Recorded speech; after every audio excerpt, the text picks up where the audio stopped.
നെച്ചിക്കുട്ടനെ രാവിലെ ക്ലാസ്സിൽ പറഞ്ഞു വിട്ട് കഴിഞ്ഞിട്ടുള്ള എൻ്റെ കുറച്ച് സമയമാണ് കേട്ടോ നമ്മളിന്ന് കാണാൻ പോണത്. അപ്പോൾ അവളെ പറഞ്ഞു വിട്ട് വന്നു കഴിഞ്ഞിട്ടുണ്ടെങ്കിൽ ഞാൻ നേരെ തുണി കഴുകാനായിട്ട് പോകും. അപ്പോൾ വാഷിംഗ് മെഷീനിലെ തുണി നമ്മൾ അകത്ത് ബാത്റൂമിൽ തന്നെയാണ് മെഷീൻ ഇട്ടേക്കണേ. അപ്പോൾ അതുകൊണ്ട് എനിക്ക് തുണി കഴുകാനായിട്ട് പിന്നെ ഓടി അടക്കണ്ട. അത് കഴിഞ്ഞ് നേരെ ഞാൻ അടുക്കളയിലോട്ട് വരും കേട്ടോ. പിന്നെ ബ്രേക്ക്ഫാസ്റ്റ് കഴിക്കണം. ബ്രേക്ക്ഫാസ്റ്റ് രാവിലത്തെ ഞാൻ വളരെ ആസ്വദിച്ച് സമയമൊക്കെ എടുത്ത് TV ഒക്കെ കണ്ട് എൻജോയ് ചെയ്താട്ടോ കഴിക്കാറ്. എനിക്ക് രാവിലെ ഭക്ഷണം കഴിക്കുമ്പോൾ ഏത് സമയത്താണെങ്കിലും എനിക്ക് TV ഒക്കെ കണ്ട് വളരെ കാമായിട്ടിരുന്ന് കഴിക്കണം. അപ്പോൾ ഇന്ന് പുട്ടും ബീഫും പിന്നെ നല്ല അസൽ കോഫിയായിരുന്നു കേട്ടോ. അപ്പോൾ ഞാൻ TV ഒക്കെ കണ്ട് ഭക്ഷണമൊക്കെ കഴിച്ചു. അപ്പോൾ ആ സമയം കൊണ്ട് തുണി വാഷ് ചെയ്യാനിട്ടേക്കുന്നത് അവിടെ റെഡിയായിട്ട് വരും.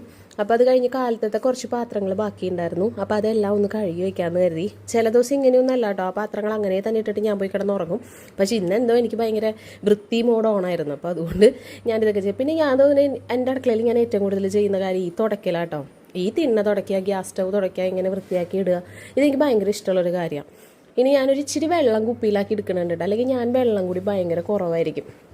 കുറച്ച് ദിവസമായിട്ട് ജലദോഷം ചുമയൊക്കെ ആയതുകൊണ്ട് ഫ്രിഡ്ജിൽ നിന്നുള്ള വെള്ളം കൂടി കുറവാണ്. അല്ലെങ്കിൽ നേരെ ഫ്രിഡ്ജിൽ വന്നെടുത്ത് കമ്മത്താറാണ് പതിവ്. അപ്പോൾ ഇന്ന് ഞാൻ കുപ്പിയിൽ തിളപ്പിച്ച വെള്ളം എടുത്ത് വെച്ചിട്ടുണ്ട്. അപ്പോൾ ഇത് കുപ്പിയിൽ ഇങ്ങനെ വെള്ളം ഒരിക്കലും കാണുമ്പോഴത്തേക്കും ഞാനത് കുടിക്കും, അല്ലെങ്കിൽ വെള്ളം കൂടി കുറവായിരിക്കും.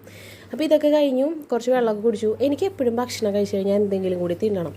അപ്പോൾ ഇന്നിപ്പോൾ നോക്കിയപ്പോഴത്തേക്ക് ഫ്രിഡ്ജിൽ കുറച്ച് പൈനാപ്പിൾ ചെത്തിയിരിപ്പുണ്ടായി. അപ്പോൾ ഞാനത് 2-3 കഷ്ണം എടുത്ത് പെറുക്കി തന്നു. പുളിശ്ശേരി ഉണ്ടാക്കാമെന്ന് വെച്ചത് എനിക്ക് ഇഷ്ടമാണ് പൈനാപ്പിൾ കൊണ്ട് പുളിശ്ശേരി ഉണ്ടാക്കുന്നത്. അപ്പോഴത്തേക്കും നമ്മുടെ തുണിയൊക്കെ ഡ്രയറിലിട്ട് റെഡിയായി വന്നിട്ടുണ്ട് കേട്ടോ. അപ്പോൾ ഞാനിങ്ങനെ അതെല്ലാം ഒന്ന് വിരിച്ചിടും. ഇപ്പോൾ മഴയായതുകൊണ്ട് മേലെ തുണിയൊന്നും വിരിക്കണില്ല, അകത്ത് തന്നെയാണ് തുണി വിരിക്കണത്. എന്നിട്ട് ഞാൻ കയറി കിടന്ന് അങ്ങോട്ട് ഉറങ്ങും. കാലത്ത് 5 മണിക്ക് എഴുന്നേറ്റ് എൻ്റെ ക്ഷീണം മൊത്തം ഞാൻ ഉച്ച വരെ കിടന്ന് ഉറങ്ങി അങ്ങോട്ട് തീർക്കും. എനിക്ക് ഏറ്റവും സന്തോഷം തരുന്ന കാര്യം ഇതാണ് കേട്ടോ.